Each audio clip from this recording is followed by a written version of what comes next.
ఎన్నికల కోసం టీ కాంగ్రెస్ కసరత్తులు మొదలుపెట్టింది. మొన్నటి అసెంబ్లీ ఎన్నికల్లో సీట్ల సర్దుబాటు ఆలస్యం కావడం వల్ల ఓటమి పాలయ్యామని ఆ పార్టీ నేతలు భావిస్తున్నారు. అందువల్ల పార్లమెంట్ ఎన్నికల్లో అలాంటి సమస్య రాకుండా జాగ్రత్త పడాలని తలపోస్తున్నారు. అయితే వారికి ఆశావహుల ఒడపోత సమస్యగా మారింది. ఒక నియోజకవర్గంలో ఆశావహుల చిట్టా చాంతాడంత పొడవుంది. దీంతో ఆ సమస్య నుంచి ఎలా గట్టెక్కాలా అని వారు తంటాలు పడుతున్నారు. ఇంతకీ ఈ సమస్య ఏ నియోజకవర్గంలో చోటు చేసుకుందో ఈ కథనంలో చూద్దాం.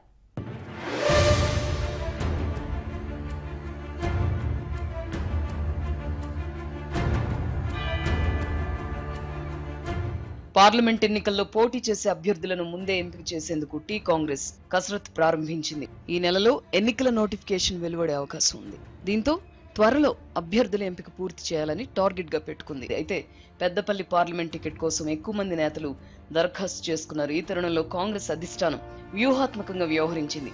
పెద్దపల్లి అభ్యర్థి ఎంపిక విషయంలో ఆసక్తికర నిర్ణయం తీసుకుంది. ఈ టికెట్ ఎవరికిచ్చినా అభ్యర్థి గెలిపే ధ్యేయంగా పనిచేయాలంటూ స్థానిక నేతలకు షరతు కూడా విధించింది. ఈ పరిస్థితుల్లో ఆశావహులు ఎవరి ప్రయత్నాలు వారు చేస్తున్నారు.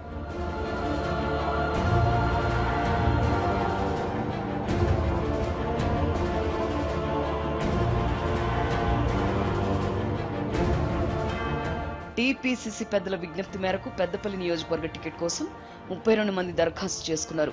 మొదటి ఓడపోత తర్వాత 10 మంది పేర్లను పరిశీలించనున్నారు. పెద్దపల్లి టికెట్ ఆశిస్తున్న వారిలో కరీంనగర్ జడ్పీ మాజీ చైర్మన్, ప్రస్తుత జగిత్యాల డీసీసీ అధ్యక్షుడు అడ్లూరి లక్ష్మణ్ కుమార్, డాక్టర్ కవంపల్లి సత్యనారాయణ, మాజీ ఎమ్మెల్యే ఆరేపల్లి మోహన్, అద్దంకి దయాకర్, ఊట్ల వరప్రసాద్, గజ్జల కాంతం, టీపీసీసీ ఆర్గనైజింగ్ సెక్రటరీగా వ్యవహరిస్తున్న జగిత్యాల ప్రాంతానికి చెందిన బండ శంకర్, దుర్గా భవానీ, డాక్టర్ అనిల్ కుమార్ తదితరులు ఉన్నారు. అభ్యర్థుల ఓడపోత కోసం పార్లమెంట్ స్థానం పరిధిలోని నేతలతో టీపీసీసీ ఒక సమీక్ష సమావేశాన్ని నిర్వహించింది. పెద్దపల్లి ఎంపీ అభ్యర్థిని ఎంపిక చేసే బాధ్యతను స్థానిక నేతలకు అప్పగించింది.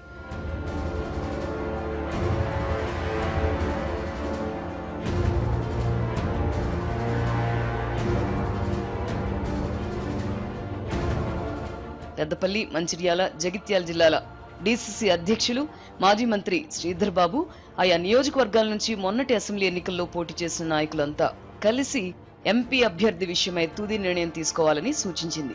కాంగ్రెస్ పార్టీలో పెద్దపల్లి టికెట్ కోసం మునుపెన్నడూ లేని విధంగా పోటీ ఏర్పడింది. గతంలో దివంగత జి వెంకటస్వామి పోటీ చేసిన సందర్భాల్లో ఇక్కడ టికెట్ కోసం ఎవ్వరూ పోటీ పడలేదు. కాక తదనంతరం ఆయన కుమారుడు జి వివేక్ బరిలో నిలిచారు. గత ఎన్నికల్లో కాంగ్రెస్ పార్టీ నుంచి పోటీ చేసి ఓడిపోయిన వివేక్ ప్రస్తుతం టీఆర్ఎస్ లో ఉన్నారు. ఈ నేపథ్యంలో వచ్చే ఎన్నికల్లో ఈ స్థానం నుంచి పోటీ చేయాలనుకుంటున్న ఆశావహులు అమాంతం పెరిగారు.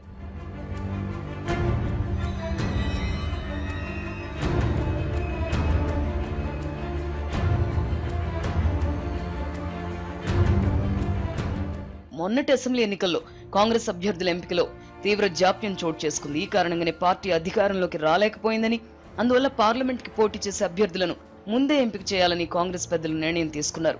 ఎన్నికల నోటిఫికేషన్ వెలువడేలోపు అన్ని చక్కదిద్దాలని భావిస్తున్నారు. ఈ తరుణంలో కాంగ్రెస్ పార్టీలో రాజకీయ వేడి రాజుకుంది. ఎవరికి టికెట్ ఇస్తారా అనే ఉత్కంఠ రోజు రోజుకి పెరుగుతోంది. దరఖాస్తు చేసుకున్న ఆశావహులంతా ఎవరికి వారుగా టీపీసీసీ, ఏఐసీసీ స్థాయిలో ప్రయత్నాలు చేసుకుంటున్నారు.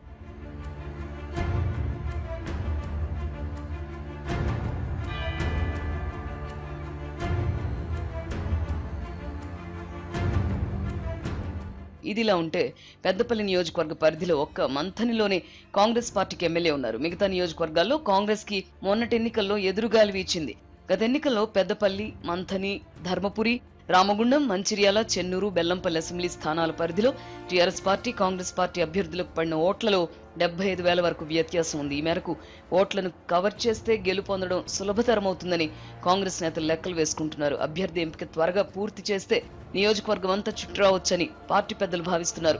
పెద్దపల్లి టికెట్ విషయంలో గోమాస శ్రీనివాస్, డాక్టర్ కవంపల్లి సత్యనారాయణ, అడ్లూరి లక్ష్మణ్ కుమార్, ఊట్ల వరప్రసాద్, బండ శంకర్ల పేర్లు స్థానికంగా పరిశీలనకు వచ్చే అవకాశం ఉంది. వీరిలో ఎవరికో ఒకరికి టికెట్ కన్ఫర్మ్ కావచ్చని కాంగ్రెస్ పార్టీలో చర్చ జరుగుతోంది. ఈ నేపథ్యంలో అందరినీ సమన్వయం చేసి ఒక్కతాటిపైకి తీసుకొచ్చే బాధ్యతను మాజీ మంత్రి దుద్దిళ్ల శ్రీధర్ బాబుకు అప్పగించారట.